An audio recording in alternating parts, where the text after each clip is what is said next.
നമസ്കാരം. സന്തോഷമുണ്ട് ഒരു ഈ കൂട്ടായ്മയുടെ ഭാഗമാവുന്നതിൽ. വേറെ ഫോർമാലിറ്റി ഒന്നും നോക്കുന്നില്ല. എൻ്റെ സുഹൃത്താണ് ആനന്ദ്.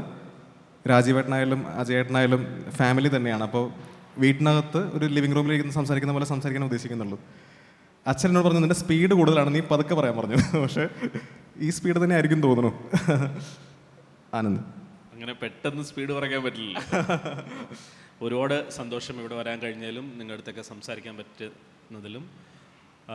അപ്പോൾ എനിക്ക് തോന്നുന്നു നേരെ തുടങ്ങാം വിഷയത്തിലേക്ക് കിടക്കാം എന്നുള്ളതാണ്. ഞാൻ പറഞ്ഞത് ഞാനായിരിക്കും ഇതിൽ ചോദ്യങ്ങൾ ചോദിക്കുന്നത്. കാരണം ആസ് എ ഫിലിം ഒരു എൻജോയ് ചെയ്യുന്ന ഒരാളെന്ന രീതിയിൽ എനിക്ക് നമ്മൾ പറയല്ലോ one of the best films അല്ലെങ്കിൽ one of the best restaurants, ആ ടേം എനിക്ക് കഴിഞ്ഞ വർഷത്തെ മികച്ച സിനിമയ്ക്ക് വേണ്ടി യൂസ് ചെയ്യേണ്ട ആവശ്യമില്ല. എനിക്ക് എൻ്റെ ബെസ്റ്റ് ഫേവറേറ്റ് ഫിലിം ആട്ടമാണ്. അതിനകത്ത് വൺ ഓഫ് ദ ടാഗ് എന്നുള്ള ആവശ്യമില്ല. അപ്പോൾ ആ രീതിയിൽ എനിക്ക് തോന്നുന്നത് ആട്ടം എന്ന സിനിമ എങ്ങനെ ഉണ്ടായി എന്നുള്ള യാത്ര ഭയങ്കര ഇൻട്രസ്റ്റിംഗ് ആണ്. എനിക്കത് അറിയാം കാരണം ഞാൻ അത് ചോദിച്ചിട്ടുണ്ട്. പക്ഷേ ഒരാളയാളുടെ പാഷൻ കൊണ്ടും അയാളുടെ ഫ്രണ്ട്സിനോടുള്ള സ്നേഹം കൊണ്ടും ഒരു സിനിമ എങ്ങനെ ഉണ്ടാക്കുന്നു, ആ സിനിമ ഇന്ത്യയിലെ തന്നെ മികച്ച സിനിമയായിട്ട് മാറുന്നു. ടെക്നിക്കൽ ക്വാളിറ്റിയിൽ, എഡിറ്റിങ്ങിൽ, ഡയറക്ഷൻ എല്ലാത്തിലും നാഷണൽ അവാർഡ് കിട്ടുന്നു. ഈ യാത്ര നമുക്കൊരു കുറച്ചൊരു ബ്രീഫായിട്ട് കേൾക്കാം. അത് എനിക്ക് തോന്നുന്നു സിനിമയിൽ വരാൻ താല്പര്യമുള്ള എല്ലാവർക്കും അത് ഹെൽപ്ഫുൾ ആയിരിക്കും. പ്ലസ് നമ്മളുടെ വിഷയത്തിൻ്റെ തന്നെ ഒരൊറ്റ വാക്കിയുള്ള ഉത്തരവാണ് ആട്ടം. ഈ ടോപ്പിക്ക് തന്നെ ആട്ടത്തിൻ്റെ ഒരു സിനോണിമാണ്. അതൊന്ന് അറിഞ്ഞാൽ കൊള്ളാവുന്നുണ്ട്. തീർച്ചയായിട്ടും. ഇപ്പം സംസാരിച്ച് തുടങ്ങിയപ്പോൾ ഇദ്ദേഹം പറഞ്ഞ പോലെ, ആങ്കർ പറഞ്ഞ പോലെ മലയാളത്തിലെ ഒരു സിഗ്നിഫിക്കൻ്റ് ആയിട്ടുള്ള ഒരു സിനിമയാണ് മഞ്ഞുമൽ ബോയ്സ് എന്ന് പറയുന്ന സിനിമ. കാരണം ഇത്രയും വലിയൊരു കൊമേഴ്ഷ്യൽ സക്സസ് ഒരു മലയാള സിനിമയ്ക്ക് ഉണ്ടാവുക, ആ സിനിമയിൽ ആരാണ് താരം? ആ സിനിമയാണ് താരം. ആ സിനിമ അപ്പോൾ അങ്ങനെയും ഞാൻ പറയുന്ന ഒരു ക്രിട്ടിക്കൽ അക്ലെയിം എന്നുള്ള രീതിയിൽ ഉള്ള സിനിമകൾ മാറ്റിവെച്ചാൽ ഒരു കൊമേഴ്ഷ്യൽ ഒരു സക്സസ്സും ഒരു താരങ്ങളും ഇല്ലാതെ സിനിമ താരമായി നിന്നുകൊണ്ട് അത് നേടി എന്ന് പറയുന്നത് മലയാളത്തിന് അഭിമാനിക്കാവുന്നൊരു കാര്യമാണ്. അതൊരു വലിയ പ്രോത്സാഹനമാണ്. അതൊരു വലിയ പ്രോത്സാഹനം മാത്രമല്ല, അതൊരു വലിയ ചൂണ്ടുപലക കൂടിയാണ്, ഒരു വാലിഡേഷൻ കൂടിയാണ്. കാരണം സിനിമ ആത്യന്തികമായിട്ട് താരമായി മാറിയാൽ മറ്റൊന്നും ആവശ്യമില്ല എന്നും. കാരണം ഇപ്പോൾ വരുന്ന പുതിയ സിനിമ സംവിധായകരാണെങ്കിലും ഒരു സിനിമ ചെയ്ത് കഴിഞ്ഞ് സക്സസ് ആയിട്ടുള്ളവരാണെങ്കിൽ എല്ലാവരും, നമ്മൾക്കറിയാമല്ലോ ഇൻഡസ്ട്രിക്കകത്ത് എല്ലാവരും നോക്കുന്നത് ഒരു താരത്തിൻ്റെ ഡേറ്റാണ്. At the end of the day ഈ ഒരു താരത്തിൻ്റെ ഡേറ്റ് കിട്ടിക്കഴിഞ്ഞാൽ എല്ലാമായി എന്ന് വിശ്വസിക്കുന്ന, അല്ലെങ്കിൽ അതിനകത്ത് യാതൊരു തെറ്റുണ്ടെന്നുള്ള അർത്ഥത്തിലല്ല പറയുന്നത്, പക്ഷെ നമുക്ക് ഇത്രയ്ക്ക് താരങ്ങളെ ഉള്ളൂ.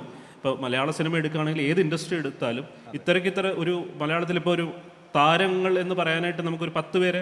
അതെ, എനിക്ക് തോന്നുന്നു ബിസിനസ് ഒരു മാർക്കറ്റിംഗ് വാല്യൂസ് നോക്കുകയാണെങ്കിൽ 6 പേരിൽ താഴെയാണ് ഒരു മാർക്കറ്റ് മൂല്യമുള്ള താരങ്ങളുള്ളൂ. ലിറ്ററലി ഞാൻ നുണ പറയല്ല, ഒരു 150 പ്രൊജക്റ്റുകൾ വെയിറ്റിംഗ് ആണ് അവർക്ക് വേണ്ടിയിട്ട്. അതിൽ അറിയുന്ന ഡയറക്ടേഴ്സ് ഉണ്ടാവും, പുതിയ ആൾക്കാരുണ്ടാവും, അസോസിയേറ്റ് മൂത്ത ഡയറക്ടറുണ്ടാവും. 150 ഒരു മിനിമമാണ്. ഇത്രയും ആൾക്കാരും ഒരു 6 പേരുമാണ്. അപ്പോൾ ഒരു 6 പേരും 150 സിനിമയും അവരെ കാത്തു നിൽക്കും. അതെ, കൊച്ചിയിൽ മാത്രം 100 പേരുണ്ട്. അപ്പോൾ ഒരു താരത്തിന് ഒരു വർഷം മാക്സിമം എത്ര സിനിമ ചെയ്യാൻ പറ്റും? അതെ, ഞാൻ മാത്സിൽ ഇത്തിരി വീക്കാണ്. എന്നാലും മാക്സിമം 2 പിന്നെ മാക്സിമം 1 ശരിക്കും 3 പോലും അല്ല. പണ്ടൊക്കെ എനിക്ക് കോൾ ഷീറ്റ് എന്നുള്ളൊരു വാക്ക് പണ്ടുണ്ടായിരുന്നു. ഇപ്പോൾ മോഹൻലാലിൻ്റെ കോൾ ഷീറ്റ് ഉണ്ട്. ഇവർ ഈ സമയത്ത് വരുന്നു, ഒരു ജനുവരി 11 വരുന്നു, മാർച്ച് 3 പോകുന്നു. ആ സമയത്ത് അവർ വന്ന് അഭിനയിച്ച് ആ സിനിമ തീർത്ത് പോകുന്നു. അങ്ങനെയാണ് നമ്മൾ കണ്ടിട്ടുള്ള എല്ലാ സിനിമകളും, ഹിറ്റ് സിനിമകളൊക്കെ ഉണ്ടാകുന്നത്. അവർ സമയത്തിന് വന്ന് 10-11 സിനിമകൾ ചെയ്തിട്ടാണ്. ഇതെല്ലാം ഒരു പകുതിയിലധികം നല്ല സിനിമയുണ്ട്. അതിൽ പത്മരാജൻ ഉണ്ടാവും, സത്യനന്ദിക്കാരൻ ഉണ്ടാവും, ജോഷി ഉണ്ടാവും. രസമുള്ള സിനിമകൾ പാഷനോടെ വന്ന് ചെയ്ത് പോകുന്ന കാലം കഴിഞ്ഞു. ഇനിയിപ്പോൾ എനിക്ക് കംഫർട്ട് ഞാൻ നോക്കിയിട്ടുണ്ട്. അച്ഛൻ പറഞ്ഞിട്ടുണ്ട് 18 ദിവസം കൊണ്ടാണ് സന്മനസ്സുള്ള സമാധാന സിനിമ ഉണ്ടാക്കിയത്. വെറും 18 days. വരവേൽപ്പെല്ലാം 20 ദിവസം, 21 ദിവസം. രാവിലെ എല്ലാവരും ബസ്സിൽ കയറി പോവാണ്. എന്നിട്ട് മോഹൻലാൽ അടക്കം എല്ലാവരും കയറി ഒരു ഭക്ഷണത്തിന് മുമ്പ് ഒരു സീൻ, അത് കഴിഞ്ഞ ഒരു സീൻ, അങ്ങനെ 20 ദിവസം കൊണ്ടാണ് സിനിമ ഉണ്ടാക്കുന്നത്. ഇപ്പോൾ സൗകര്യങ്ങൾ കൂടുന്തോറും ഒരു സിനിമയുടെ മിനിമം ഷൂട്ട് ഡേറ്റ് എന്നത് 60 days ആയി മാറിയിട്ടുണ്ട്. 100 ദിവസം വളരെ നോർമലായി. ഞാൻ സിനിമയിൽ വന്നിട്ട് 15 വർഷമായി. ഞാൻ ഫിലിം കാലം മുതലുണ്ട്. സിനിമ ഡിജിറ്റലിലേക്ക് മാറുന്നതിന് മുമ്പുള്ള ആ ശബ്ദമുണ്ട്, ട്രെന്നാണ് ക്യാമറ ഓടുന്നത്, ആ കാലം മുതൽ. അപ്പോൾ എൻ്റെ ഓർമ്മയിൽ സിനിമ ഫിലിം ആയിരുന്നപ്പോൾ പോലും ഷൂട്ട് ഡേയ്സ് കുറവായിരുന്നു. ഡിജിറ്റലായപ്പോൾ നേരെ ഡബിളാണ്.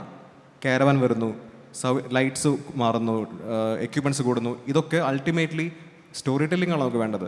അവിടെയാണ് എനിക്ക് ഞാൻ ആട്ടത്തിന് പുകഴ്ത്തല്ല, ഞാൻ ഒരു മുൻവിധിയില്ലാതെ കണ്ട സിനിമയാണ്. ഞാനും അച്ഛനും വീട്ടിൽ തന്നെ ഇരുന്ന് കണ്ട സിനിമയാണ്. എനിക്ക് തിയേറ്ററിൽ മിസ്സായി പോയ സിനിമയാണ്.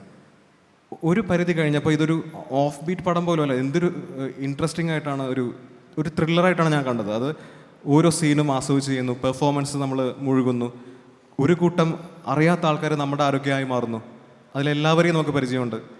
സാധാരണ എനിക്ക് അങ്ങനെ കണക്ട് ചെയ്യാൻ പറ്റാറില്ല. അപ്പോൾ ഞാൻ ഈ സിനിമ കണ്ടിട്ടാണ് ഞാൻ അനന്തനെ പരിചയപ്പെടുന്നത്. ഞാൻ ആൾക്കാരെ മീറ്റ് ചെയ്യാൻ ഭയങ്കര മടിയുള്ള ആളാണ്. പക്ഷേ ഞാൻ മെനക്കെട്ട് വണ്ടി ഓടിച്ച് എറണാകുളത്ത് പോയിട്ട് സംസാരിച്ചു. കാരണം ഒരു ആസ് എ ഫിലിം മേക്കർ ഞാൻ ക്യൂരിയസ് ആണ്. കാരണം ഇതാണ് നമ്മൾ ആഗ്രഹിച്ചത്.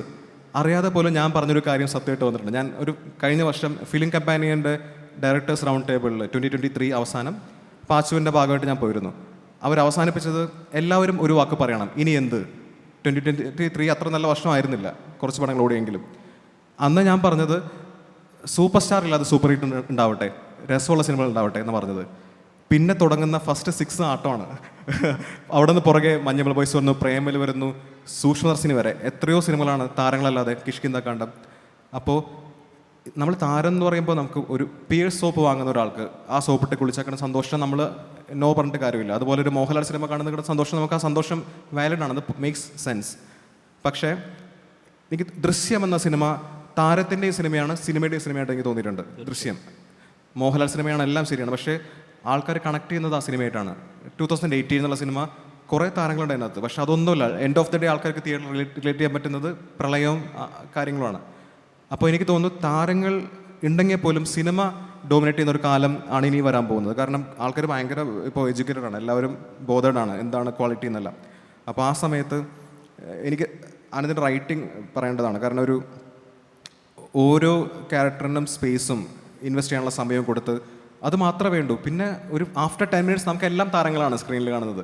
അതിൽ സെറിനുണ്ട്, കലാഭവൻ ഷാജനുണ്ട്, ഇവരെല്ലാം ഒന്നാണ്. പിന്നെ ആ ഒരു 10 മിനിറ്റ്, ഫസ്റ്റ് 10 മിനിറ്റ് ഭയങ്കര ക്രിട്ടിക്കലാണ് ഒരു സിനിമയുടെ. അതിൽ സ്കില്ല് കാണിച്ചിട്ടുള്ള ആളാണ്. അപ്പോൾ പേഴ്സണലി ഞാൻ വിനയ് ഫോർട്ട് ആയിട്ട് ഞാൻ സംസാരിച്ചിരുന്നു. വിനയ് എന്നോട് പറഞ്ഞ കാര്യം, കുറേ സുഹൃത്തുക്കൾ ചേർന്ന് ചിന്തിക്കുകയാണ് ഒരു സിനിമ ഉണ്ടാക്കിയാലോ, അതിൽ നിന്നാണ് ആട്ടം ഉണ്ടാവുന്നത് പറഞ്ഞു. അതൊന്ന് പറഞ്ഞാൽ കൊള്ളാമെന്നുണ്ട്. തീർച്ചയായിട്ടും. ആക്ച്വലി ആട്ടം ഉണ്ടാവുന്നത് ഈ പറഞ്ഞ പോലെ ആട്ടം സിനിമ കണ്ടിട്ടുണ്ടെങ്കിൽ എല്ലാവർക്കും അറിയാം. അതിൽ ഒരു 13 പ്രധാന കഥാപാത്രങ്ങളാണുള്ളത്. ആ 13 പേരിൽ കലാഭവൻ ഷാജോൺ എന്ന് പറഞ്ഞ ആളും മെയിൻ നായികയായിട്ടുള്ള സെറിൻ എന്ന് പറഞ്ഞ ആളും ഒഴിച്ച് ബാക്കി 11 പേരും എനിക്കൊരു 20-22 വർഷമായിട്ട് അറിയാവുന്ന സുഹൃത്തുക്കളാണ്. അതിലൊരു നടൻ ഇവിടെ വന്നിട്ടുണ്ട്, പ്രശാന്ത് എന്ന് പറഞ്ഞ. അപ്പം എനിക്കറിയാവുന്ന സുഹൃത്തുക്കളാണ്. ഇപ്പോൾ കോവിഡിൻ്റെ സമയത്താണ് ഞാൻ ആ സമയത്ത് വേറെ ഒരു സിനിമ എഴുതിക്കൊണ്ടിരിക്കുന്നു. ആ സിനിമയിൽ വിനയ് ഫോർട്ടിനെ ആലോചിച്ചിട്ടില്ല, ഈ പറഞ്ഞ നമ്മുടെ സുഹൃത്തുക്കളെ ആരെ ആലോചിച്ചിട്ടില്ല. അപ്പോൾ അങ്ങനെ ഇരിക്കുന്ന സമയത്ത് ഞങ്ങളെല്ലാവരും 20 വർഷമായിട്ട് അറിയാമെന്ന് പറഞ്ഞാൽ നാടക സുഹൃത്തുക്കളാണ്. ലോകധർമ്മി എന്ന് പറഞ്ഞ നാടക സംഘത്തിലെ ആക്ടേഴ്സായിട്ടാണ് ഞങ്ങളെല്ലാവരും അവിടെ ഉണ്ടായിരുന്നത്. വിനയും അവിടെ ആക്ടറായിരുന്നു. വിനയ് ഫോർട്ട് പിന്നെ അവിടെ നിന്നാണ് പൂനെ ഫിലിം ഇൻസ്റ്റിറ്റ്യൂട്ടിലോട്ടൊക്കെ പോയത്. അപ്പോൾ എന്നാലും വിനയ് ഇപ്പോഴും സിനിമയിൽ വന്ന് ഇത്ര വർഷമായിട്ട് 10-65 സിനിമ കഴിഞ്ഞിട്ടും ഏറ്റവും കൂടുതൽ വിനയുടെ ഏറ്റവും അടുത്ത സുഹൃത്തുക്കൾ എന്ന് പറഞ്ഞാൽ ഈ ലോകധർമ്മിയിലുള്ള ഞങ്ങൾ തിയേറ്റർ ആക്ടേഴ്സായിരുന്നു. അപ്പോൾ അങ്ങനെ ആ സമയത്ത് കോവിഡിൻ്റെ സമയത്ത് ഒരു ദിവസത്തെ ഒരു യാത്ര പോയി, ഒരു 1 ഡേ ട്രിപ്പ് പോയി. അപ്പോൾ ഈ ബാക്കിയുള്ള ആളുകൾ എന്ന് പറഞ്ഞാൽ അവരെല്ലാവരും തന്നെ നാടക നടന്മാരാണെങ്കിലും അവരുടെ ജീവിതത്തിൽ ഒരാൾ പെയിൻറ്റിങ് പണിക്ക് പോകുന്ന ഒരാളാണ്, ഒരാൾ ടൈല് പണിക്ക് പോകുന്ന ആളാണ്, ഒരാൾ ഒരു ഓട്ടോ ഡ്രൈവറാണ്, ഒരാൾ ഒരു പച്ചക്കറി കട നടത്തുന്ന ആളാണ്. അങ്ങനെ ദൈനംദിന ജീവിതത്തിൽ സാധാരണ ജോലികൾ ചെയ്യുന്ന ആളുകളാണ് ഇവരെല്ലാവരും. അപ്പോൾ ഇവർക്ക് എല്ലാവർക്കും തന്നെ ഇവരുടെ ഒരു കോമൺ ഏരിയ അഭിനയം എന്ന് പറയുന്ന ഒരു ആവേശവും ഒരു കോമണാലിറ്റിയാണ്. അതുപോലെ ദാരിദ്ര്യം എന്ന് പറയുന്നതും ഒരു കോമണാലിറ്റിയാണ് ഇവരെ സംബന്ധിച്ചോളം.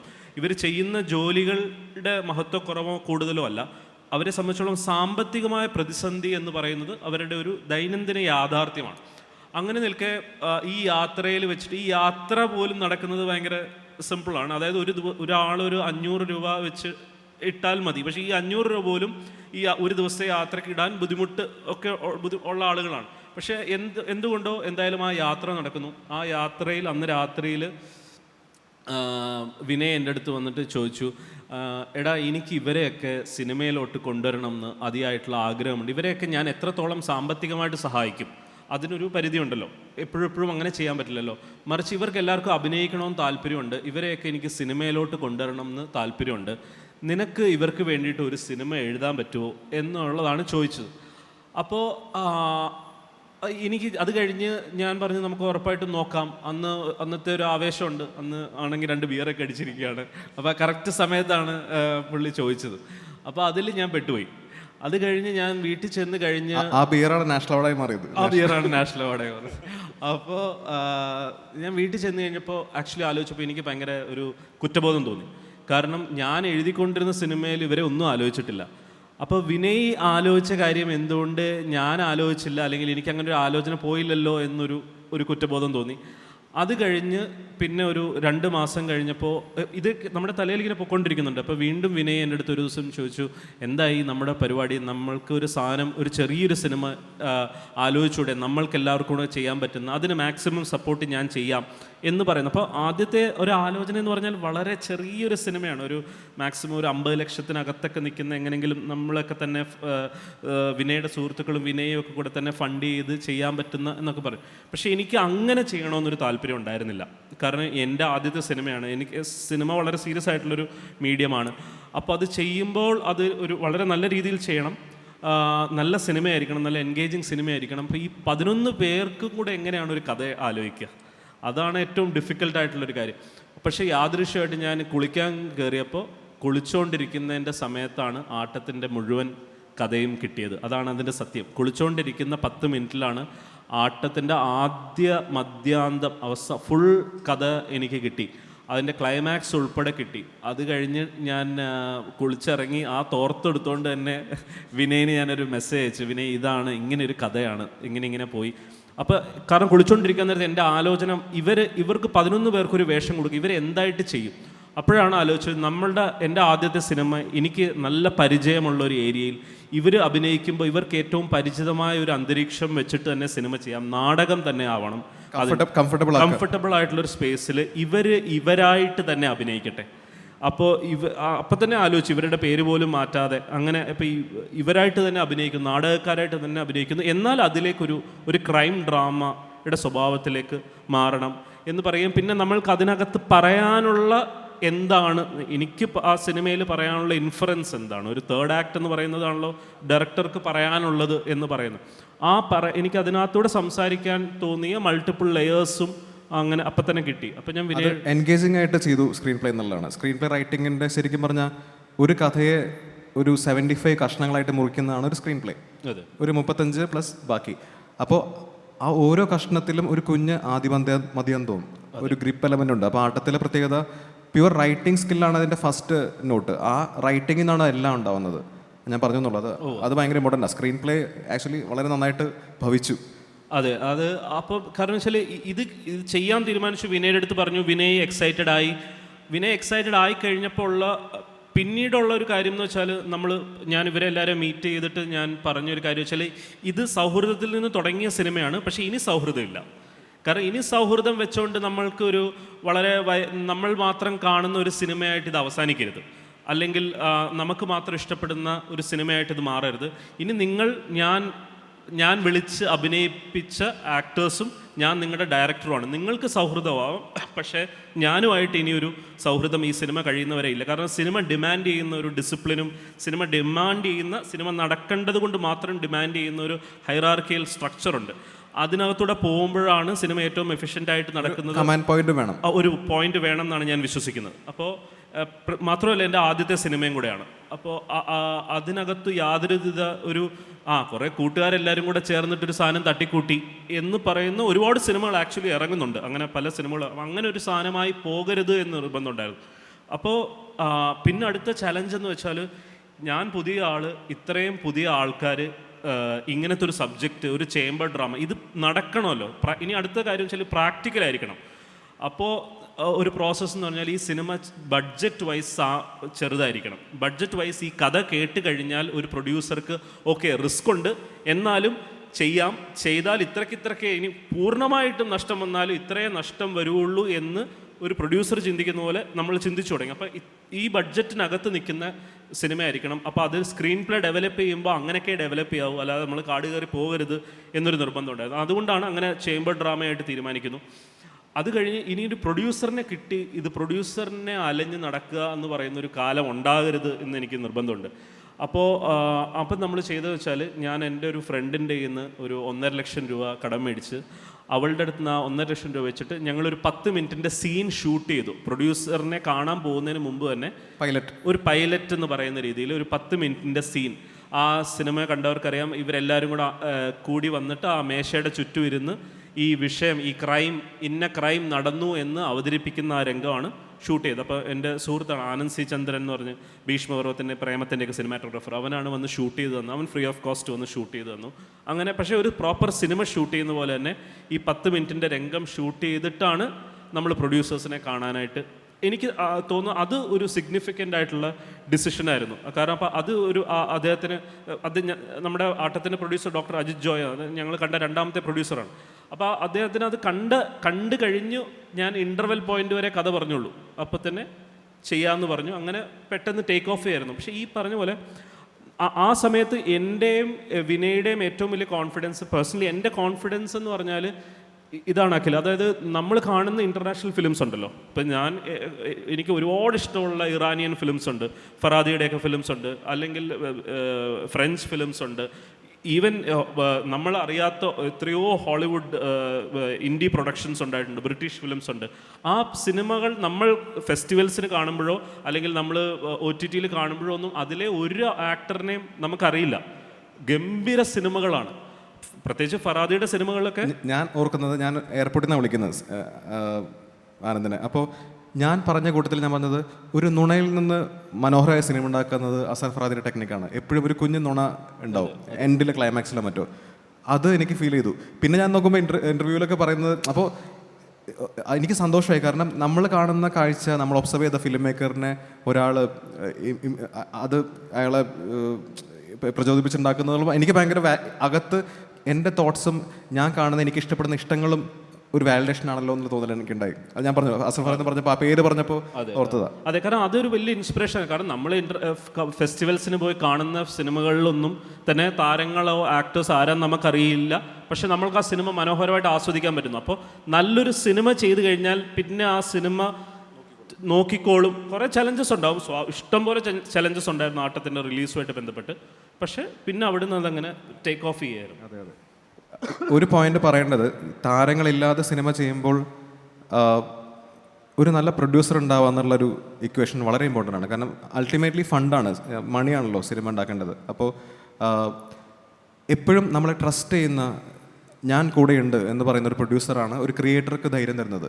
നിങ്ങളൊന്നും നോക്കണ്ട, നിങ്ങളുടെ എനിക്ക് കേട്ട ആ കാഴ്ച കണ്ടാൽ മതി, അതാണ്. അപ്പോൾ ആ ധൈര്യം ഇപ്പോൾ ആനന്ദനായാലും ഉണ്ടായിട്ടുണ്ടാവും. അച്ഛൻ പറയാറുണ്ട്, അച്ഛൻ back to back Mohanlal cinema ചെയ്ത കാലത്താണ് ലാൽ സാർ താരമാവുന്നത്. അവർ ഒരുമിച്ച് കിടന്നുറങ്ങുന്ന, രസത്തോടെ സിനിമ ഉണ്ടാക്കുന്ന കാലമാണ്. അപ്പോൾ ആഫ്റ്റർ രാജാവിൻ്റെ മകൻ സമയത്തൊക്കെ പെട്ടെന്ന് പുള്ളിയെ കുറേ പേര്, ഒബ്വിയസ്ലി ഡിമാൻഡ് ഉണ്ട്, കുറേ ആൾക്കാർ വന്ന് പൊതിയുന്നു. അച്ഛനും ശ്രീനിയങ്കളിലും ഓക്കെ, നമ്മുടെ സുഹൃത്ത് തിരക്കിലാണ്, അയാളെ ബുദ്ധിമുട്ടിക്കേണ്ട എന്ന് വിചാരിച്ചിട്ട് അവർ ഒന്ന് മാറ്റി പിടിച്ചാലോ എന്നുള്ള ചിന്തയെന്നാണ് നമ്മൾ പിന്നെ എപ്പോഴും ആഘോഷിക്കുന്ന താറാവും, പൊന്മുട്ടൻ താറാവും, മഴവിൽക്കാവടിയും, തരളമന്ത്രവും, സസ്നേഹവും ഒക്കെ ഉണ്ടാവുന്നത്, സന്ദേശവും. അപ്പോൾ അവരെ ബാക്ക് ചെയ്യുന്ന പ്രൊഡ്യൂസേഴ്സ് അന്നുണ്ടായിരുന്നു. അവർ പറഞ്ഞു, സത്യൻ എടുത്തോളൂ, ഞങ്ങൾ കൂടിയുണ്ടല്ലോ. ആ ധൈര്യം എപ്പോഴും എല്ലാ കാലത്തും ഇമ്പോർട്ടൻ്റ്. അപ്പോൾ നല്ല പ്രൊഡ്യൂസേഴ്സ് ഉണ്ടാവേണ്ട ഒരു സമയം കൂടിയാണത്. അതിനുള്ള നല്ല കാലാവസ്ഥയും വന്നു കഴിഞ്ഞപ്പോൾ ശരിക്കും പറഞ്ഞാൽ കിഷ്കിന്ദക്കാണ്ഡം പോലുള്ള സിനിമ എനിക്ക് തോന്നുന്നില്ല ഒരു പ്രോപ്പർ പ്രൊഡക്ഷൻ ബാക്കപ്പ് അയാളുടെ സപ്പോർട്ടില്ലായിരുന്നെങ്കിൽ ചെയ്യാൻ പറ്റില്ല. കാരണം അതൊരു വിഷൻ ആദ്യം കേൾക്കുമ്പോൾ തോന്നുന്ന കാഴ്ച അയാൾക്ക് കിട്ടിയതുകൊണ്ടാണ് നമുക്കത് ആ സിനിമ കാണാൻ പറ്റിയത്. അല്ലെങ്കിൽ ആ സിനിമ ഇല്ല. അൾട്ടിമേറ്റ്ലി പൈസ അക്കൗണ്ടിൽ വീണാൽ മാത്രമാണ് ക്യാമറ വരുള്ളൂ സെറ്റിലേക്ക്. അപ്പോൾ ആനന്ദിൻ്റെ ആയാലും ആ സപ്പോർട്ട് ചെയ്യുന്ന പ്രൊഡ്യൂസർ എന്നുള്ളതും വളരെ ഇമ്പോർട്ടൻ്റ് ആണ് ഈ സമയത്ത്. ഞാനിപ്പോൾ എൻ്റെ ഫ്രണ്ട്സിനോട് പറയുന്നത്, എൻ്റെ കുറേ കൂടെയുള്ള അസോസിയേറ്റ്സ് എല്ലാവരും ട്രൈ ചെയ്യുന്നുണ്ട് താരങ്ങളുടെ ഡേറ്റിനൊക്കെ ആയിട്ട്. ഞാൻ പറയുന്നത്, രസമുള്ള കഥകളും നല്ല പ്രൊഡ്യൂസേഴ്സും മാത്രം മതി. നമുക്ക് ഈ പറഞ്ഞ പോലെ ഒതുക്കിയെടുക്കാം ഒരു കഥ. ഞാൻ ഇന്നലെ ഒരു സീൻ റീവർക്ക് ചെയ്തു, ഞാനിപ്പോൾ എടുക്കാൻ പോകുന്ന സിനിമയിലത്തെ. അപ്പോൾ എയർപോർട്ടിലേക്ക് പോകുന്ന ഒരു കഥാപാത്രമാണ്. എനിക്കറിയാം, ഞാൻ ഷൂട്ട് ചെയ്യുന്ന എയർപോർട്ടിൽ മിനിമം 4 ലക്ഷം മറ്റുമാണ് ഒരു മണിക്കൂറിന്. പിന്നെ എക്സ്ട്രാ 25 മിനിറ്റ്സിനും 50,000 മറ്റുമാണ്. ഞാൻ എഴുതുന്നത് കാറിൻ്റെ ഗ്ലാസ്സിലൂടെ തെളിയുന്ന നെടുമ്പാശ്ശേരി എയർപോർട്ട്, അവിടെ സീൻ കഴിഞ്ഞു. അപ്പോൾ അവിടെ നമ്മൾ സേവ് ചെയ്യുന്നത് 5 ലക്ഷം രൂപയാണ്. അപ്പോൾ അതുപോലെ പാച്ചുവിൽ ഞാൻ ട്രെയിൻ നമുക്ക് നിവൃത്തിയില്ല, അതുപോലെ ഫ്ലൈറ്റ് വീണ്ടും എയർപോർട്ടിലാണ് സീൻ. ഞാനിത് എങ്ങോട്ടാണ് പോകുന്നതെന്ന് ആലോചിച്ചിട്ട് അവസാനം ഫ്ലൈറ്റിലെ വെയിറ്റിംഗ് ചെയറിലാണ് സീൻ. അപ്പോൾ നമുക്ക് ഓക്കെ സൂത്രം ഉണ്ടെന്നുള്ളത് ഞാൻ ആഡ്സിലൊക്കെ വർക്ക് ചെയ്യുന്നുണ്ട്. അപ്പോൾ അതൊക്കെ ഹെൽപ്പ് ചെയ്യണം. നമ്മൾ പല പല കുഞ്ഞു കുഞ്ഞു എക്സ്പീരിയൻസ് ഹെൽപ്പ് ചെയ്യാണ്. ഒരു അഹല്യ ഹോസ്പിറ്റലിലെ കോറിഡോറിലാണ്, ബാക്ക് ഫുൾ നമ്മൾ ഗ്രാഫിക്സിലാണ്, നമുക്കറിയില്ല, ആകെ കുറച്ച് ആൾക്കാർ അങ്ങോട്ടും ഇങ്ങോട്ടും പാസ് ചെയ്യുന്നുള്ളത്. പക്ഷേ അതുകൊണ്ട് അവർക്കുണ്ടായ ലാഭം ഭയങ്കരമാണ്. അപ്പോൾ എക്സ്പീരിയൻസ്, ചിലർ പറയും ഞാൻ കയ്യും വീശി വന്ന് ഡയറക്റ്റ് ചെയ്യാൻ തയ്യാറാണ്, കുറേ എൻ്റെ ഒരു നല്ല കഥയുണ്ട്, ഡയറക്റ്റ് ചെയ്യാൻ ആഗ്രഹമുണ്ട്. അതല്ല, ഞാൻ എപ്പോഴും പറയുന്നത് നിങ്ങൾ എപ്പോഴും ഒരു ഹാൻഡ്സ് ഓൺ എക്സ്പീരിയൻസ് നിങ്ങൾ എപ്പോഴും ഹെൽപ്പ് ചെയ്യും. നിങ്ങൾ എത്ര ഒരു ഷോർട്ട് ഫിലിം പോലും ചെയ്യാതെ ഞാൻ ഡയറക്റ്റ് ചെയ്തു എന്ന് പറയുന്ന ആൾക്കാരുണ്ട്. എനിക്ക് അവരോട് സ്നേഹത്തോടുള്ള സഹതാപമാണ്. കാരണം നിങ്ങളൊരു പടം വർക്ക് ചെയ്തെങ്കിൽ നിങ്ങൾക്ക് ഇതിലും ബെറ്ററായിട്ട് ചെയ്യാമായിരുന്നു. ആനന്ദ് നമ്മളെല്ലാവരും ആഘോഷിക്കുന്ന സിനിമയാണ് തമാശ എന്നുള്ള ഹിന്ദി സിനിമ, അറിയാം, രൺബീർ കപൂറിൻ്റെ തമാശ. ആനന്ദ് ഒരു ഷോർട്ട് ഫിലിം കോമ്പറ്റീഷനിൽ വിൻ ചെയ്തിട്ട് അതിൻ്റെ മെറിറ്റ് കൊണ്ട് അതിൽ അസിസ്റ്റൻ്റ് ആയിട്ടുള്ള ആളാണ്. ഇംതിയാസ് അലിയുടെ AD ആണ് ആനന്ദ്. അപ്പോൾ ഒരാൾ നമ്മുടെ നാട്ടിൽ നിന്ന് ഒരു ഷോർട്ട് ഫിലിം ചെയ്ത് വിൻ ചെയ്തിട്ട് രൺബീർ കപൂറിൻ്റെയും ദീപിക കപൂറിൻ്റെയും കൂടെ നിന്ന് ബിയർ കുടിക്കുന്ന ആളാണ്. അപ്പോൾ ഇതാർക്കും അറിയില്ല. അപ്പോൾ അൾട്ടിമേറ്റ്ലി നമ്മളുടെ എക്സ്പീരിയൻസ്, ഞാനിപ്പോൾ ചെറുപ്പം മുതൽ കുട്ടിക്കാലം മുതൽ ഞാനും അനൂപും അരുണും സംസാരിക്കുന്ന കാലം മുതൽ ചാൻസ് ചോദിച്ച് വരുന്ന ആൾക്കാരെ ഡീൽ ചെയ്യാൻ ഞങ്ങൾ പഠിച്ചിട്ടുണ്ട് ചെറുപ്പം മുതൽ. എല്ലാ ദിവസവും, ഇപ്പോൾ കുറച്ച് കുറഞ്ഞു, മറ്റേത് ഡെയിലി ഒരു 3-4 പേര് വരും അഭിനയിക്കാൻ, ഫോട്ടോ ആയിട്ടാണ് വരാറ്, ഡയറക്റ്റ് ചെയ്യാൻ വരും എല്ലാവരും. ഇപ്പോൾ ഞാൻ പറയുന്നത് അഭിനയിക്കുന്നവരോട് നമ്മൾ പറയുന്നത്, നിങ്ങളുടെ ഷൂട്ട് ചെയ്ത് ഫോണിൽ ഷൂട്ട് ചെയ്തിട്ട് ഒരു യൂട്യൂബ് ലിങ്ക് തരൂ, ഞങ്ങൾക്കൊരു ഇമെയിൽ ID ഉണ്ട്, ഞങ്ങളത് കണ്ട് നിങ്ങളെ വിളിക്കും. ഇപ്പം ഈ ടെക്നോളജി നമുക്ക് കാര്യങ്ങൾ എളുപ്പമായി, അവർക്കും എളുപ്പമായി. അവർക്കും ഞാൻ അതിൽ നിന്ന് ആൾക്കാരെ വിളിച്ചിട്ടുണ്ട്. മറ്റേത് നമ്മൾ നോക്കാം എന്ന് പറഞ്ഞ് പറഞ്ഞേക്കുന്നതിന് പകരം ആ ലിങ്ക് അയക്കൂ, ഞാൻ പ്രിൻറ്റ് ചെയ്ത് വെച്ചിട്ടുണ്ട് ഒരു ഇമെയിൽ ID, അതിലേക്ക് വന്ന് നമ്മൾ കാശ് നോക്കി നല്ല ആൾക്കാരെ മാറ്റി വിളിച്ചിട്ടുണ്ട്. അതുപോലെ സിനിമ എടുക്കാൻ ആഗ്രഹിക്കുന്നവർക്ക് ഏറ്റവും എളുപ്പമുള്ള പ്ലാറ്റ്ഫോം ഇപ്പോൾ ഇൻസ്റ്റാഗ്രാമും യൂട്യൂബും ഉണ്ട്. വാഴ എന്ന സിനിമയ്ക്ക് അയാൾ ഡയറക്ടർ ഫോളോ ചെയ്തിട്ടുള്ളത് ഇൻസ്റ്റാഗ്രാമിൽ ഏറ്റവും ഹിറ്റായിട്ടുള്ള നോർമൽ കുട്ടികളെയാണ് അവരെടുത്തിട്ടുള്ളത്. അവർക്ക് വീട്ടിൽ ഒരു ഫോൺ മാത്രമേ ചിലവുണ്ടായിരുന്നുള്ളൂ, ബുദ്ധിയും മാത്രം. ആ സ്കില്ലും അത് വെച്ചിട്ടാണ് അതിലത്തെ കുറേ ആൾക്കാരെടുത്തിട്ടുള്ളത്. അപ്പോൾ ഇതെല്ലാം മെർജാവുന്ന കാലം വന്നു കഴിഞ്ഞു. സിനിമയും ഇൻസ്റ്റാഗ്രാം എല്ലാം, അതായത് അൾട്ടിമേറ്റ്ലി ക്രിയേറ്റ് ചെയ്യാനുള്ള മനസ്സും അതിനുള്ള എഫേർട്ടും. ഇപ്പോൾ ആനന്ദ് ചെയ്തതുപോലെ ഷോർട്ട് ഫിലിം ഒരു ഓഡിഷൻ ആനന്ദ് എടുത്തിട്ടുള്ളത്, സാധാരണ നമ്മൾ ഓഡിഷൻ ചെയ്യുന്നത്, ഞാനൊക്കെ ചെയ്യുന്നത് മടി പിടിച്ച് ചെയ്യുന്നത്, ഇതാണ് സീൻ, ഒന്ന് അഭിനയിച്ച് കാണിക്കുന്നുണ്ട്, ചുമ്മാ ഫോണിൽ റെക്കോർഡ് ചെയ്യും. ആനന്ദ് നായികമാരെ ചെയ്തിട്ടുള്ളത് ഒരു കുഞ്ഞ് ഷോർട്ട് ഫിലിം എഴുതി ഷൂട്ട് ചെയ്തു. അതിനകത്തൊരു കുഞ്ഞ് കഥ തന്നെയാണ്. ഇപ്പോൾ ഒരു വീട്ടിൽ അമ്മൂമ്മയ്ക്ക് കണ്ടാൽ പോലും മനസ്സിലാവുന്ന ഒരു കുഞ്ഞ് കഥയാണ് ആനന്ദ് ഓഡീഷനായിട്ട് പോലും ഷൂട്ട് ചെയ്തിട്ടുള്ളത്. വിനയ് ഫോർട്ട് സമയമെടുത്ത് പേഷ്യൻസ് കാണിച്ച് അതിൽ അഭിനയിച്ചു. ഈ 11 മറ്റു 10 എത്ര നായികമാരെ നമ്മൾ ചെയ്തു, 6 പേരെ സെയിം സീൻ 6 പേരെ വെച്ച് അഭിനയിച്ച് കുഞ്ഞു കുഞ്ഞു സിനിമയാണ് കാണുന്നത് ഓഡീഷനായിട്ട്. അതിൽ നിന്നാണ് ഓക്കെ ഈ കുട്ടിയാണ് ബെസ്റ്റ്, അങ്ങനെയാണ് സെറിൻ എന്നുള്ള കുട്ടീനെ സെലക്ട് ചെയ്യുന്നത്. അപ്പോൾ ഈ എഫേർട്ടിനെ നമ്മൾ ഒരിക്കലും കുറച്ച് കാണരുത്. എപ്പോഴും ആഗ്രഹം, സിനിമ എല്ലാവർക്കും പാഷനാണ്, അറിയാം. ഇപ്പോൾ ഞാനും അനുഭവം ഫേസ് ചെയ്യുന്ന വേറൊരു വിഷയം നെപ്പോട്ടിസം എന്നുള്ള സാധനം കുറച്ച് പേർക്ക് പറയുന്നുണ്ട്. അത് ഞാൻ പറയുന്നത്, ഞങ്ങൾ പണി അറിയുന്ന നെപ്പോട്ടി കിഡ്സാണ്. എനിക്ക് ഒരു സിനിമയുടെ ആദ്യം മുതൽ പേപ്പർ മുതൽ സ്ക്രീൻ വരെ എല്ലാം എനിക്ക് ബൈഹാർട്ടാണ്. നിങ്ങൾ എന്ത് വേണേൽ ചോദിച്ചോ, അതെനിക്ക് പറയാൻ പറ്റും. കാരണം ആ പണി ഞാൻ പഠിച്ചിട്ടുണ്ട്. അല്ലാതെ ചുമ്മാ ഒരു റാൻഡം, ഇപ്പോൾ ഒരു ഓട്ടോക്കാരൻ്റെ മകൻ ഓട്ടോക്കാരനെ ആൾക്കും കുഴപ്പമില്ല, പക്ഷേ സിനിമാക്കാരൻ്റെ മകൻ സിനിമാക്കാരനെ എല്ലാവർക്കും കുഴപ്പമാണ്. അത് അകത്തുള്ള അസൂയാണ്. അത് എനിക്ക് പോയി പണി നോക്കാൻ പറഞ്ഞാൽ എനിക്കത് വിഷയമല്ല. കാരണം നമ്മൾ പണി അറിയാൻ എന്നുള്ള കോൺഫിഡൻസ് എനിക്കും നല്ലോണം ഉണ്ട്. ഞാനത് 10 വർഷം വിപ്രോന്ന് ജോലി വിട്ടിട്ട് പഠിച്ചതാണ്. ആനന്ദ് ഇത്രയും സമയം സ്പെൻഡ് ചെയ്ത് ഇത്രയും ഷോർട്ട് ഫിലിം എന്ന് പറയുമ്പോൾ ഞാൻ ആനന്ദിൻ്റെ റൈറ്റിംഗ് ഫോളോ ചെയ്യാറുണ്ട്. അസാമാന്യമായിട്ട് എഴുതുന്ന ആളാണ്. പക്ഷെ ഇതൊക്കെ അതിൻ്റെ പുറകിൽ വായനയും അതിനെക്കുറിച്ചുള്ള സീരിയസ് പഠനമൊക്കെ നടക്കുന്നുണ്ട്. അപ്പോൾ ഒരിക്കലും ഒന്നും എളുപ്പമല്ല. നമ്മൾ താരങ്ങളെല്ലാം സിനിമ ഉണ്ടാക്കുമ്പോൾ ആദ്യം നമുക്ക് വേണ്ടത് നമ്മുടെ പുറകിലുള്ള അധ്വാനവും ഒരു സ്വയം ധൈര്യമാണ്. എനിക്ക് ഈ സിനിമ ചെയ്യാൻ പറ്റുന്ന ധൈര്യം. ഇപ്പോൾ ആനന്ദിനെ കുളിക്കുമ്പോൾ തോന്നിയെന്ന് പറഞ്ഞില്ലേ, ആ തോട്ട് കൊടുക്കുന്ന ക്ലാരിറ്റിയാണ് അൾട്ടിമേറ്റ്ലി നാഷണൽ അവാർഡ് പ്രസിഡന്റ് എന്ന് വാങ്ങിച്ചത്. അപ്പോൾ ആ ധൈര്യം ഉണ്ടാവാനുള്ള എഫേർട്ട് എപ്പോഴും ഇതിൻ്റെ കൂടെ വേണം. അത് പറഞ്ഞെന്നുള്ളൂ. തീർച്ചയായിട്ടും. പിന്നെ ഞാൻ എപ്പോഴും ആലോചിക്കുന്നത് വെച്ചാൽ ഒരു പ്രേക്ഷകനെ സംബന്ധിച്ചോളവും ഏറ്റവും ഐഡിയൽ അവസ്ഥ എന്ന് പറയുന്നത് ആ ഒരു സിനിമ അതിൻ്റെ റൈറ്ററിൻ്റെ പേരിലും അല്ലെങ്കിൽ അതിൻ്റെ ഡയറക്ടറിൻ്റെ പേരിലും. ഫോർ എക്സാമ്പിൾ ഇപ്പോൾ ദിലീഷ് പോത്തൻ എന്ന് പറഞ്ഞ സംവിധായകൻ, ദിലീഷ് പോത്തൻ അവസാനം സംവിധാനം ചെയ്തത് ജോജി എന്ന് പറയുന്ന സിനിമ. അത് എത്രയോ വർഷമായി ഇപ്പോൾ അതിറങ്ങി. പക്ഷെ ഇപ്പോഴും ദിലീഷ് പോത്തൻ സംവിധാനം ചെയ്യുന്നൊരു സിനിമ ഒരു താരവുമില്ലാത്ത ഒരു പുതിയൊരാളെ കൊണ്ടുവന്നാലും ആ സിനിമ അദ്ദേഹത്തിൻ്റെ പേരിൽ അറിയപ്പെടുന്നു. അല്ലെങ്കിൽ അദ്ദേഹത്തിനെ വേണ്ട അൻവർ റഷീദ് എന്ന് പറയാം. അപ്പോൾ ചുരുങ്ങിയ കുറച്ച് സിനിമകൾ കൊണ്ട് അവരാർജിച്ചെടുത്ത ഒരു പേരുണ്ട്. ആ സിനിമയിലൂടെ അവർ ക്വാളിറ്റി ഓഫ് ദ ഫിലിമിലൂടെ അവർ ആർജിച്ചെടുത്ത ഒരു തലമുണ്ട്. അതാണ് ആക്ച്വലി ഒരു പ്രേക്ഷകനെ സംബന്ധിച്ചോളവും ഏറ്റവും ഐഡിയൽ, ഏറ്റവും നല്ല സിനാരിയോ. സിനിമകൾ ഇപ്പോൾ പണ്ടൊക്കെ ഇപ്പോൾ ശ്രീനിയേട്ടൻ്റെ പേരിൽ തിരക്കഥ എന്താ പറയുന്നത്, തിരക്കഥ സംഭാഷണം ശ്രീനിവാസൻ എന്ന് പറഞ്ഞാൽ കണ്ടാൽ അത് മതി, ദാറ്റ് ഇസ് ഇനഫ്. അല്ലെങ്കിൽ രഘുനാഥ് പലേരി, അല്ലെങ്കിൽ ലോഹിത് ദാസ്, അല്ലെങ്കിൽ എം ടി സാർ എന്ന് പറയും. അങ്ങനെ അങ്ങനെ ഒരുപാട് പേരുണ്ടാവുമ്പോൾ നമ്മൾക്ക് ഇൻഡസ്ട്രി ആസ് സച്ച് ഭയങ്കര ഫ്ലറിഷ് ചെയ്യുന്ന ഒരു അവസ്ഥയിലോട്ട് വരും. നമുക്ക് സിനിമാ താരങ്ങൾ വേണ്ട എന്നല്ല കേട്ടോ പറയുന്നത്, നമുക്ക് കൂടുതൽ താരങ്ങൾ വേണം. പക്ഷേ ഈ താരത്തിൻ്റെ ഒരു എഫക്റ്റ് ഞാൻ മനസ്സിലാക്കിയെടുത്തോളം ആദ്യത്തെ ഒരു 3 ദിവസം മാത്രമേ ഉള്ളൂ. ആദ്യത്തെ ഒരു 3 ദിവസത്തെ കളക്ഷനിൽ മാത്രമാണ്, താരമായാലും താരമില്ലെങ്കിലും. ഇപ്പോൾ ഈവൻ മഞ്ഞുമൽ ബോയ്സിൻ്റെ പോലും ആദ്യത്തെ ദിവസത്തിൻ്റെ കളക്ഷൻസൊക്കെ വളരെ സ്ലോ ആണ്. അത് കഴിഞ്ഞിട്ട് ഒരു 3 ദിവസത്തിനകത്ത് അതിൻ്റെ അഭിപ്രായം അറിയാൻ പറ്റും. നമ്മളിപ്പോൾ വളരെ കളക്ഷൻ അല്ലെങ്കിൽ കൊമേഴ്ഷ്യൽ സക്സസ് എന്നുള്ളൊരു ആസ്പെക്റ്റ് മാത്രം എടുത്ത് പറയുകയാണ്, ക്വാളിറ്റി ഓഫ് ദ ഫിലിം എന്നതിനെക്കുറിച്ച് പോലും അല്ല. അതുപോലും ഒരു 3 ദിവസം കൊണ്ട് അറിയാം. ഇപ്പോൾ ഈ കാലത്ത് ഇപ്പോൾ എത്ര വലിയ താരമാണെങ്കിലും സിനിമ നല്ലതല്ലെങ്കിൽ അത് ഓടുന്നില്ല എന്നുള്ളത് വളരെ ക്ലിയറാണ്. അപ്പോൾ ഒരു ഐഡിയൽ സിനാരിയോ റൈറ്റേഴ്സ് നമുക്ക് കൂടുതൽ വേണം അതിന്. കാരണം പലപ്പോഴും ഞാൻ മനസ്സിലാക്കുന്നത് ആളുകൾ ഇഷ്ടപ്പെട്ടില്ല, സിനിമ നന്നായില്ല എന്ന് പറഞ്ഞ് റിജക്റ്റ് ചെയ്യുന്നത് അതിൻ്റെ തിരക്കഥേനെയാണ് റിജക്റ്റ് ചെയ്യുന്നത്. അതിൻ്റെ ഇത് കണ്ട കുറേ സിനിമയുടെ ഭാഗമായിട്ട് അതെടുത്ത് ഇങ്ങോട്ട് ചേർത്തു, ഇതെടുത്ത് അങ്ങോട്ട് ചേർത്തു. അല്ലെങ്കിൽ വളരെ പ്രെഡിക്റ്റബിളായിട്ട് സിനിമ കണ്ടുകൊണ്ടിരിക്കുമ്പോൾ തന്നെ 10 മിനിറ്റ് കഴിയുമ്പോഴത്തേക്കും അറിയാം ഇതെങ്ങോട്ടാണ് പോകുന്നത്, അതെങ്ങോട്ടാണ് പോകുന്നത്, ഇയാൾ എന്താ പറയാൻ പോകുന്നത്, ഈ കഥ എവിടെ പോയി അവസാനിക്കും എന്ന് പറയുന്ന അത്രയും എഡ്യൂക്കേറ്റഡ് ആണ് ഓഡിയൻസ്. അപ്പോൾ ഇത് എങ്ങനെയാണ് താരങ്ങളില്ലാതെ ഒരു നല്ല സിനിമ ഉണ്ടാക്കുക എന്നും കൂടെ നമ്മുടെ ഈ ചർച്ചയുടെ ഭാഗമായിട്ട് ആലോചിക്കേണ്ട ഒരു കാര്യമാണ്.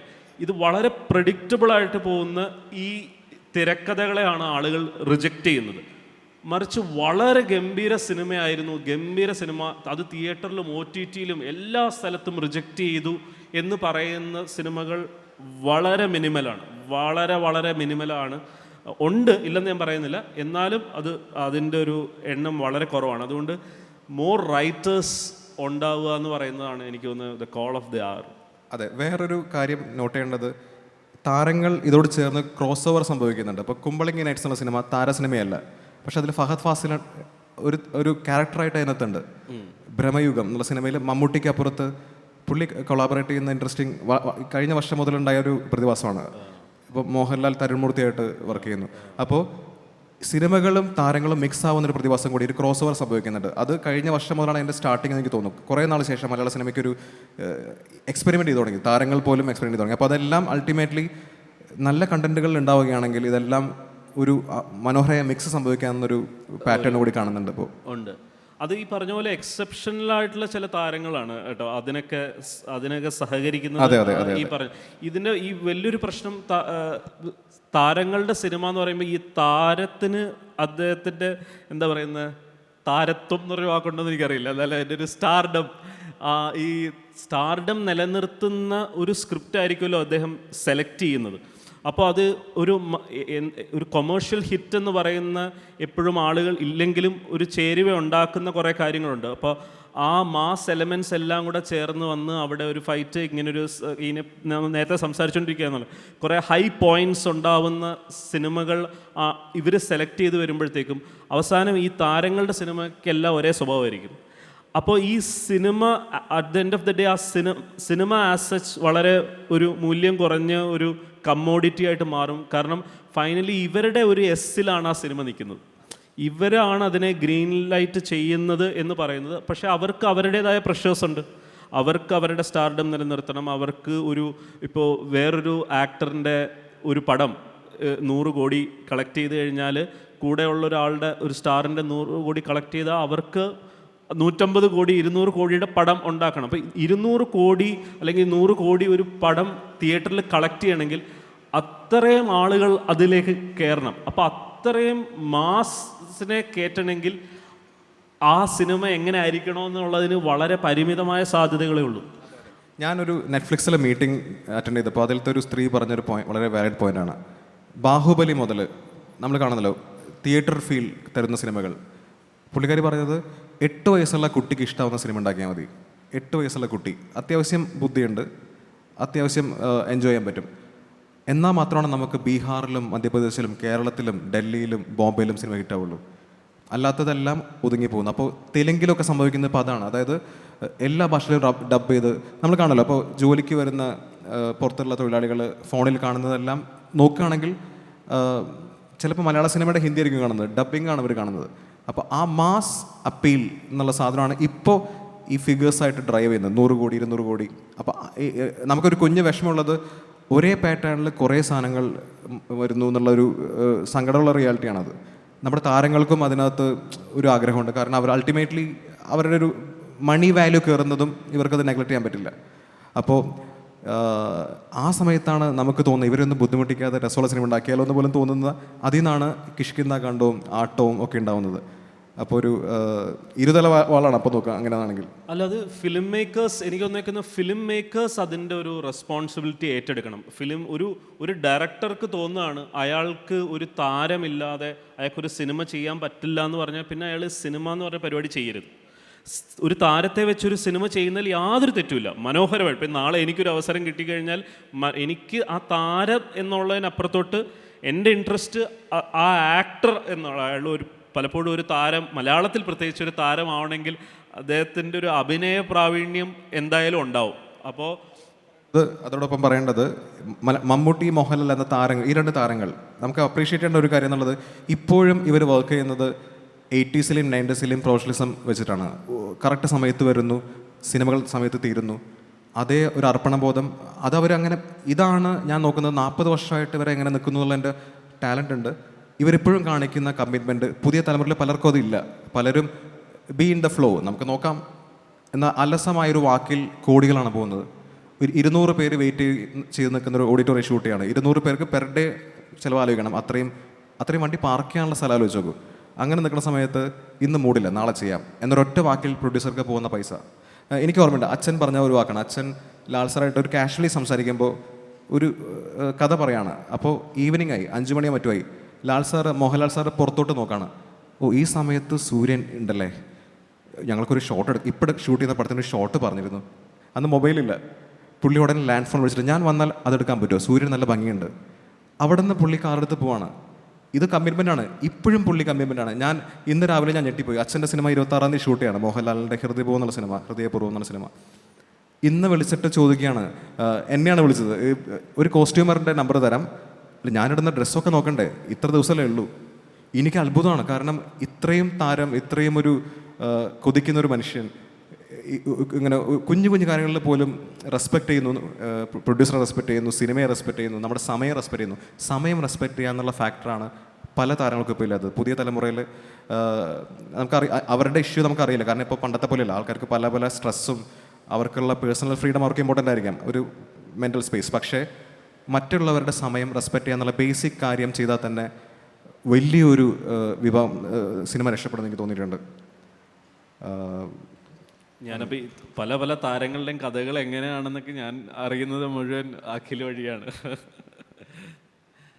അപ്പോൾ അങ്ങനെയാണ്. എനിക്കൊന്ന് എന്തെങ്കിലും ക്വസ്റ്റ്യൻസ് ഒക്കെ ഉണ്ടെങ്കിൽ അല്ലേ നമുക്ക് അതെ ചോദിക്കാം. അതായിരിക്കും കുറേ കൂടെ റാപ്പ് ചെയ്യാൻ സമയം എന്തോന്നും. ഓക്കെ, ഗുഡ് ഈവനിങ്, നമസ്കാരം.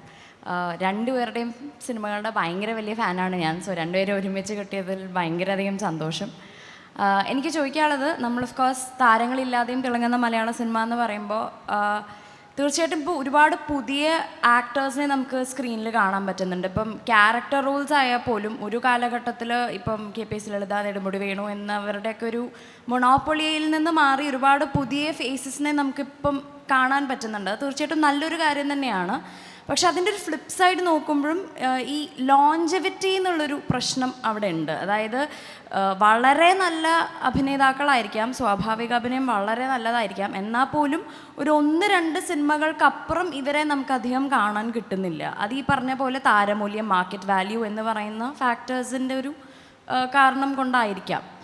അപ്പം നമ്മൾ ഈ വിഷയത്തെക്കുറിച്ച് സംസാരിക്കുമ്പോഴും ആ ലോഞ്ചവിറ്റി എന്നുള്ളൊരു സംഭവം അത് ജക്സ്റ്റപ്പോസ് ചെയ്താൽ അതിനെക്കുറിച്ച് രണ്ടുപേരും ഒന്ന് പരാമർശിച്ചാൽ നന്നായിരുന്നു. ആക്ച്വലി നല്ല ഇൻട്രസ്റ്റിംഗ് ആയിട്ടുള്ള ക്വസ്റ്റ്യൻ ആണ്. ഈ ലോഞ്ചിവിറ്റി ഓഫ് ആൻ ആക്ടർ ഒരു സീരിയസ് വിഷയമാണ്. ഇപ്പം നമ്മൾ പല സിനിമകളിലും ഒരു ഒരു ആക്ടറിനെ കണ്ടു. ഇപ്പം നേരത്തെ പറഞ്ഞ പോലെ എത്രയോ സിനിമകളിലുണ്ട്. ഇപ്പം ഞാൻ പറയുന്നത് ഇപ്പം ആട്ടത്തിൽ ഇത്രയും പുതിയ ആക്ടേഴ്സിനെ കണ്ടു. ഇനി ഇവരെന്ത് ചെയ്യുന്നു എന്നുള്ളതിനകത്താണ് ഇവരുടെ ആക്ച്വൽ കാലിബർ ഇരിക്കുന്നത്. ഒരു സിനിമയിൽ അഭിനയിക്കാൻ ഇവിടെ ഇരിക്കുന്ന എല്ലാവർക്കും പറ്റും. ഒരു സിനിമയിൽ നിങ്ങളെ നന്നായി മനോഹരമായിട്ട് അഭിനയിച്ചല്ലോ എന്ന് പറയിപ്പിക്കുന്ന രീതിയിൽ ഒരു കുറച്ചൊരു കോമൺ സെൻസ് ഉള്ളൊരു ഡയറക്ടർ മതി. കാരണം ഞാൻ ആ കാസ്റ്റിങ്ങിൽ അത് ശ്രദ്ധിച്ചാൽ മതി. എനിക്ക് കാസ്റ്റ് ചെയ്യേണ്ടത് എക്സാക്ട്ലി ഇപ്പോൾ സാറിനെ പോലൊരു ആളാണ് എൻ്റെ കഥാപാത്രം. അദ്ദേഹം സംസാരിക്കുന്ന പോലെ, അദ്ദേഹം ജീവിക്കുന്ന പോലെയുള്ളൊരു കഥാപാത്രത്തെയാണ് എനിക്ക് വേണ്ടത്. ഞാനപ്പോൾ കൂടുതലൊന്നും ആലോചിക്കുന്നില്ല. ഞാൻ അങ്ങനെ ഒരാളെ തേടിപ്പോകുന്നു, ഞാൻ അദ്ദേഹത്തെ കാണുന്നു, അദ്ദേഹത്തെ അതുപോലെ കൊണ്ടുപോയി അഭിനയിപ്പിക്കുന്നു. അദ്ദേഹത്തിനെ ഒന്ന് കംഫർട്ടബിൾ ആക്കുക, അദ്ദേഹത്തിനെ ഒന്ന് അതിലേക്ക് എത്തിക്കുക എന്നുള്ളതിലൂടെ അദ്ദേഹം മനോഹരമായി അഭിനയിച്ചു എന്നുള്ള ഒരു ഇതിലേക്ക് വരും. ഇതിൻ്റെ ചലഞ്ച് അടുത്ത സിനിമയാണ്. ഇത് നിന്ന് വേറൊരാളായി നമ്മൾ അഭിനയിക്കുക, വേറൊരു കഥാപാത്രമായി, വേറൊരു സ്ഥലത്തെ ഒരാളായി, നമ്മളല്ലാത്ത ഒരാളായി അഭിനയിക്കുന്ന സ്പേസിലോട്ട് വരുമ്പോഴാണ് നമ്മൾ എന്ന് പറയുന്ന ആക്ടറിനെ ചലഞ്ച്ഡ് ആവും. അവിടെയാണ് പഴയ നടന്മാർ, ഈ വലിയ താരങ്ങൾ മാത്രമല്ല, ഈ മോഹൻലാൽ മമ്മൂട്ടി മാത്രമല്ല താരങ്ങൾ, ഇപ്പം ഇന്നസെൻ്റ് ഏട്ടനും ജഗതി ചേട്ടനും പപ്പു മാമുക്കോയ ഇവർ നമ്മളെ വിട്ടുപോയിരിക്കുന്ന എല്ലാവരും അഭിനയത്തിൽ അതിഭീകരമായ താരങ്ങളായത് അവർ കൊണ്ടു നടന്ന ഒരു റേഞ്ചാണ് ആസ് ആക്ടേഴ്സ്. അത്രയും റേഞ്ചിലുള്ള ആക്ടേഴ്സിനെ നമ്മളിപ്പോൾ കാണുന്നത് വളരെ കുറവാണ് എന്നുള്ളത് ഒരു സത്യമാണ്. പിന്നെ ഈ പറയുന്ന ഈവൻ ഡയറക്ടേഴ്സ് പോലും ഈ ഒരു കാസ്റ്റിങ്ങിനകത്ത് ഈ ഒരു കംഫർട്ടബിൾ ഐഡിയ എടുക്കും. മെയിൻ 1-2 താരങ്ങൾ ഒഴിച്ച് ആളുകൾ ഫെമിലിയർ ആയിട്ടുള്ള ആളുകൾ കഴിഞ്ഞു കഴിഞ്ഞാൽ പിന്നെ ആ കാസ്റ്റിന് പെർട്ടിക്കുലർലി പറ്റുന്ന ഒരാൾ ആരാണോ അങ്ങനെ കണ്ടുപിടിക്കുക, അല്ലെങ്കിൽ അതിന് തൊട്ട് മുമ്പ് ഏറ്റവും ഇപ്പോൾ ഹിറ്റായി നിൽക്കുന്ന ഒരു സപ്പോർട്ടിങ് ആക്ടേഴ്സ് ആരാണോ അവരെ കണ്ടുപിടിക്കുക, അതിലൊതുക്കുക എന്ന് പറയുന്നത്. പിന്നെ ഈ പറഞ്ഞ പോലെ പതുക്കെ അവർ ഫേസ് ഔട്ടായി പോകും. പലപ്പോഴും പ്രാക്ടിക്കലി സംഭവിക്കുന്നത് മെയിൻ കാസ്റ്റിംഗ് കഴിഞ്ഞാൽ ഓക്കെ നാളെ ഒരു പോലീസ് ഓഫീസർ വേണം, SI ചോദ്യം ചെയ്യുന്ന സീനാണ്. അപ്പോൾ കാസ്റ്റ് ചെയ്യുന്ന പ്രൊഡക്ഷൻ കൺട്രോളറാണ്, ഡയറക്ഷൻ ടീം ബിസി ആയിരിക്കും. അപ്പോൾ അത് ഞാൻ നോക്കിക്കോളാം എന്ന് പറഞ്ഞിട്ട് ഇയാൾ കൊണ്ടുവരുന്ന ആളായിരിക്കും വരുന്നത്. അപ്പോൾ ഞാനൊക്കെ അസിസ്റ്റ് ചെയ്യുമ്പോൾ എനിക്ക് ഡ്രാമ ഇഷ്ടമാണ് ഫോളോ ചെയ്യുന്നത്. അപ്പോൾ എനിക്ക് ട്രൈ ചെയ്യാൻ പറ്റുന്ന ഏരിയ ഇതാണ്. കാരണം മെയിൻ കാസ്റ്റിംഗ് ഒക്കെ അച്ഛൻ ചെയ്തിട്ടുണ്ടാവും. അപ്പോൾ നമുക്ക് ബാക്കിയിൽ പുതിയ ഫേസ് കണ്ടുപിടിക്കാം. പക്ഷേ എനിക്ക് തോന്നുന്നു കുറേ ഒരു 90% ആൾക്കാരും അതിനുവേണ്ടി മെനക്കെടാറില്ല. മെയിൻ കാര്യമായിരിക്കും നാളത്തെ ഒരാൾ അറേഞ്ച് ചെയ്യൂ, ചിലപ്പോൾ മാനേജറുടെ ഫ്രണ്ട് ആയിരിക്കും, അല്ലെങ്കിൽ ചാൻസ് വെച്ച ഒരാളായിരിക്കും. അപ്പോൾ ആ സീരിയസ് ഫാക്ടർ ഡയറക്ഷൻ ലെവലിൽ കുറവാണ്.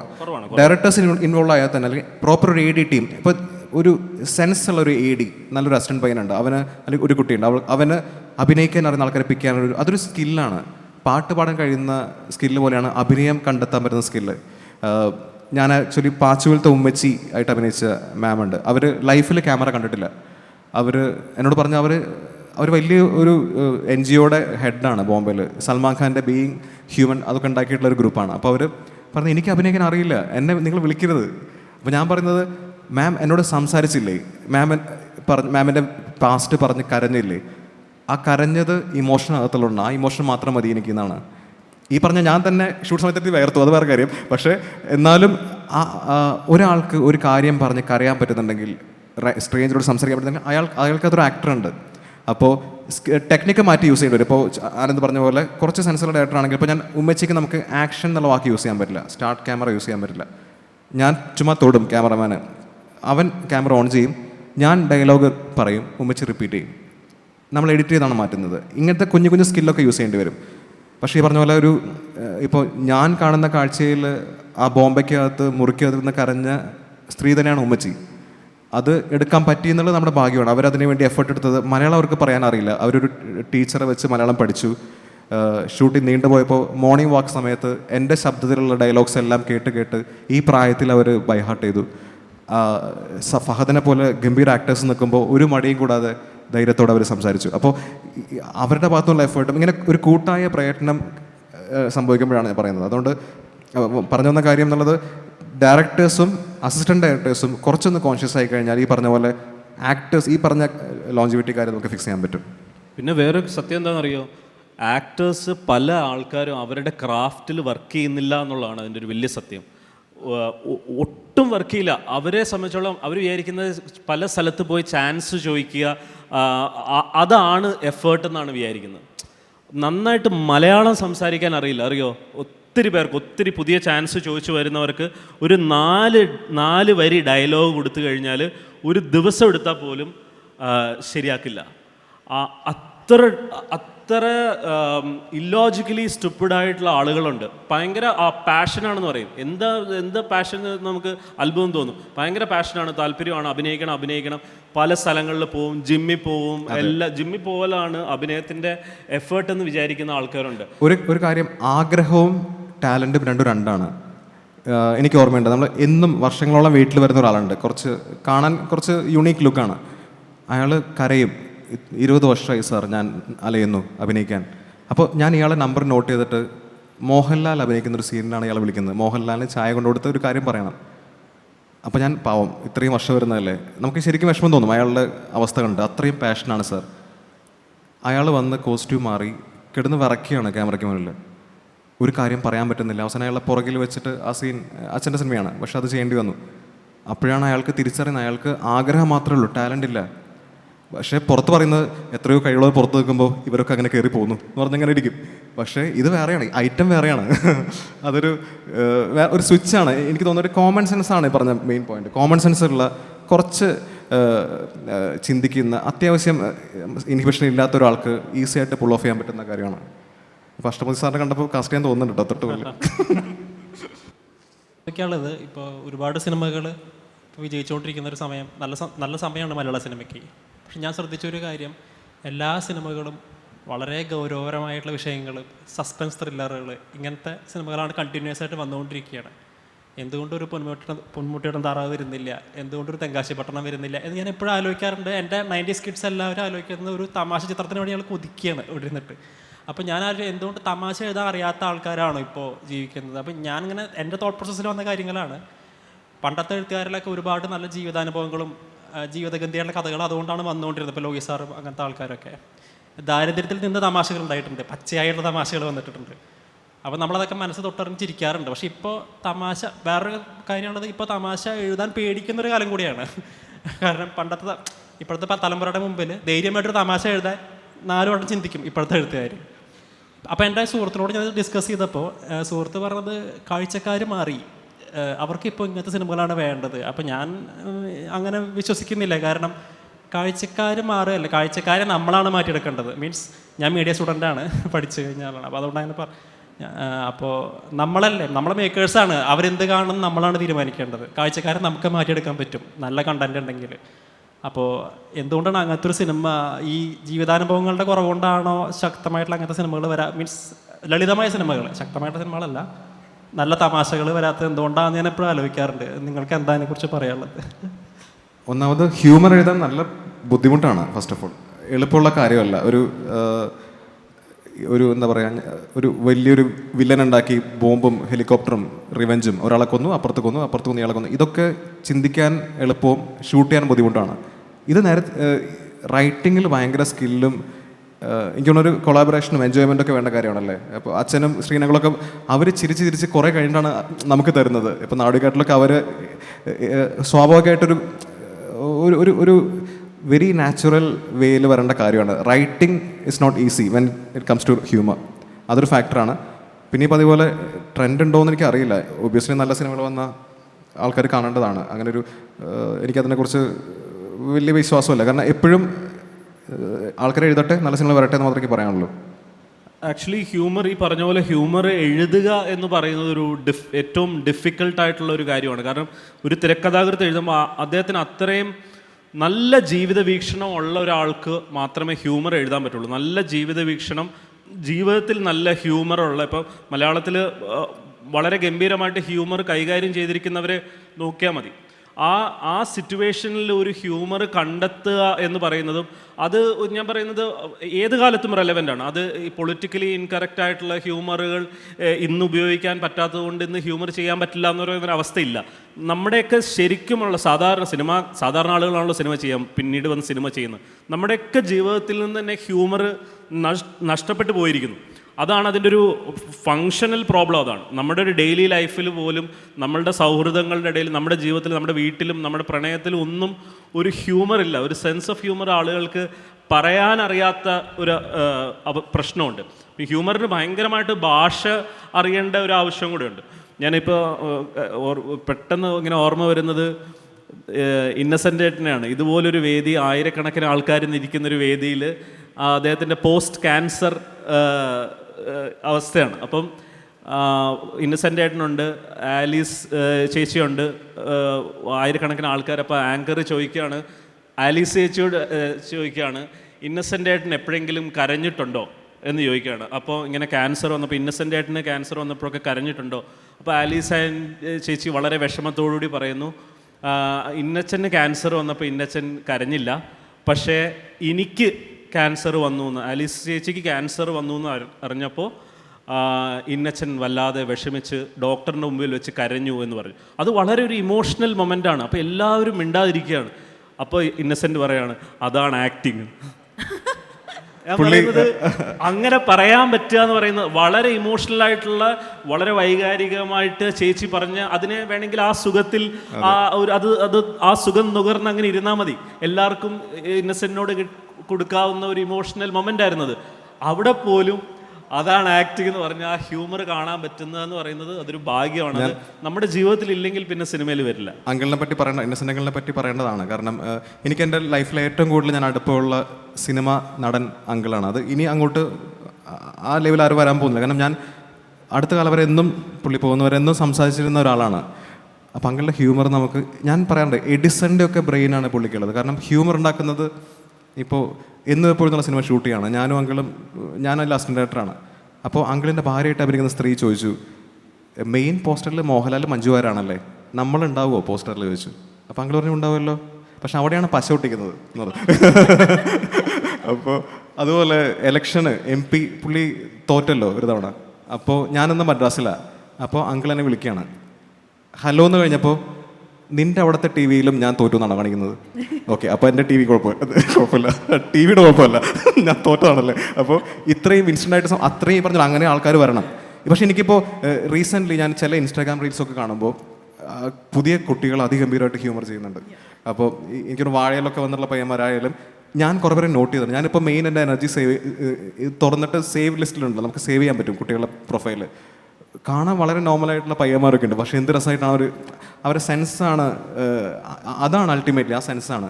പിന്നെ അയാൾ ചോദിച്ചൊരു ഉത്തരത്തിന് വേറെ, അൽതാഫ് സലീമിൻ്റെ അടുത്ത സിനിമ നല്ല ഹ്യൂമറാണ്, ഫഹദ് ഫാസിലിൻ്റെ ഓടും കുതിര ചാടും കുതിര എന്ന സിനിമ. അത് അസൽ ഹ്യൂമറാണ്, അത് വരുന്നുണ്ട് പുറകെ, അത് പറഞ്ഞുള്ളൂ. Thank you so much. എന്തായാലും ഇങ്ങനെ സംസാരിച്ചിരുന്നാൽ നമ്മൾ ഇന്ന് മുഴുവൻ സംസാരിച്ചിരിക്കും. അതുകൊണ്ട് ഇതിനൊരു നമ്മൾ എന്തായാലും ഇതൊന്ന് അവസാനിപ്പിച്ചേ മതിയാവും. Thank you so much both of you. വളരെ രസകരമായ എന്നാൽ ഇൻ്റലക്ച്വലായ ഒരു ഡിസ്കഷൻ തന്നെയായിരുന്നു. നല്ല ചോദ്യങ്ങൾ മുൻപോട്ട് വെച്ചതിനും നന്ദി.